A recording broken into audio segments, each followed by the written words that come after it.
Leanne Spencer of Bodyshot Performance. This week's blog's all about having the energy to do all the things that you want to do. And for a lot of people, you find that you just don't have the energy that you used to have. And it can be frustrating. So I think the first thing I want to talk about is the fact that energy comes from one place. It's an energy jar. So you don't have a pot of energy for work, a pot of energy for home, a pot of energy for the gym. It all comes from one place. So you need to be mindful of that when you're trying to manage your energy levels. If you're depleted because you've had a really tough week at work, there's going to be less in the tank for the gym, less in the tank for home. So it's pacing, the same way that an athlete would pace themselves based on their energy levels. And looking ahead as well to the demands of your lifestyle. Have you got enough energy for what's coming up, or do you need to double down on some of the really key things that I'm going to talk about now?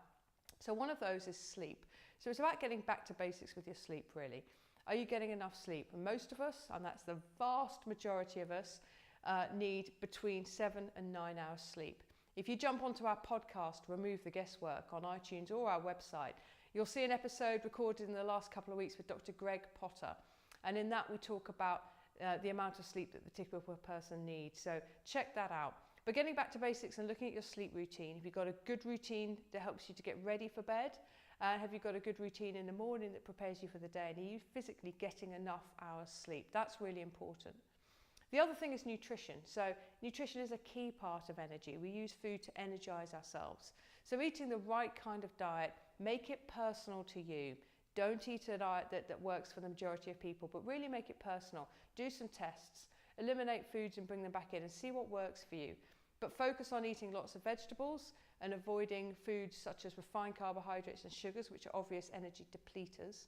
And also lots of good fats, for example, so avocados, oils, oily fish, and getting a diet that's really personal to you that will help fuel you for the day ahead. Mental nourishment is another really important one for energy. So looking after your mind in the same way that you might look after your body.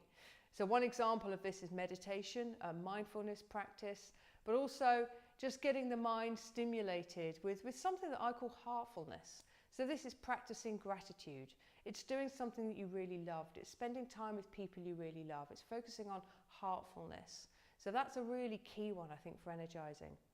And then the last two is movement. So getting a lot of movement into your day, micro breaks, getting up, standing up, walking meetings, taking phone calls, standing up, active commuting, active transport, getting from A to B. So avoiding tubes, but doing more walking. That is super important.